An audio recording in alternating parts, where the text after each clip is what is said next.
लेके पिस्तौल को घूमे आगे पीछे बीच सड़क ओढ़ने के खींचे। अरे कौन हरे ए जान बोला। लेके पिस्तौल को घूमे आगे पीछे बीच सड़क ओढ़ने के खींचे।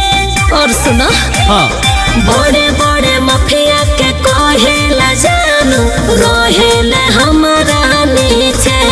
अरे सुन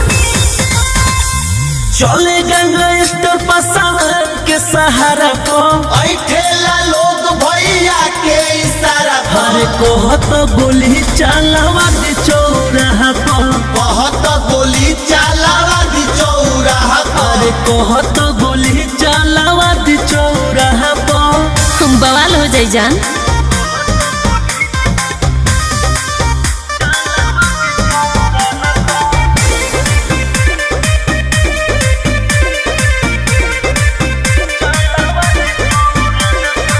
चले में रहिया डोहर होता दिलावा धइले हे कहियो हाथ हो। घेरे और छेड़े के कौन में नइखे ही औकात हो। बात तो सही बा जान। अच्छा सुनो बोलो बाके मोह काया जानू कबो घात कही दी मोरे जिया वाला हालात कही दी।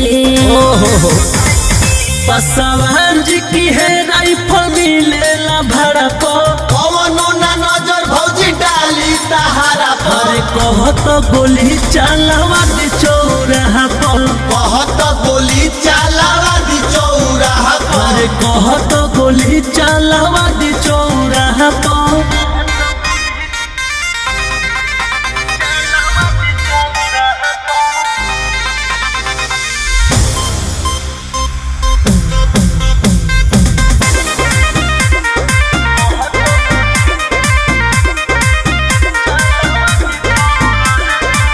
ए हो जान जे तोहरे चलते चलते ना तान के डरी हो जानी कबोए गोरी लभर हो पसवान के।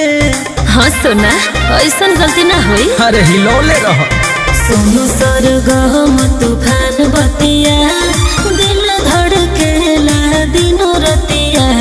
अरे डर मत तोहर ला घर बनवा दे चंद तारा पर सब रंगदार घूमी तोहरे संगे भाड़ा पर अरे बोलो तू करे जा गोली चलो चौराहा पर बहुत गोली चलावा दी चौराहा अरे पर बोलो करे जा गोली चलो चौराहा पर जा उड़ा दो। ले तो फिर से लॉकडाउन लागू।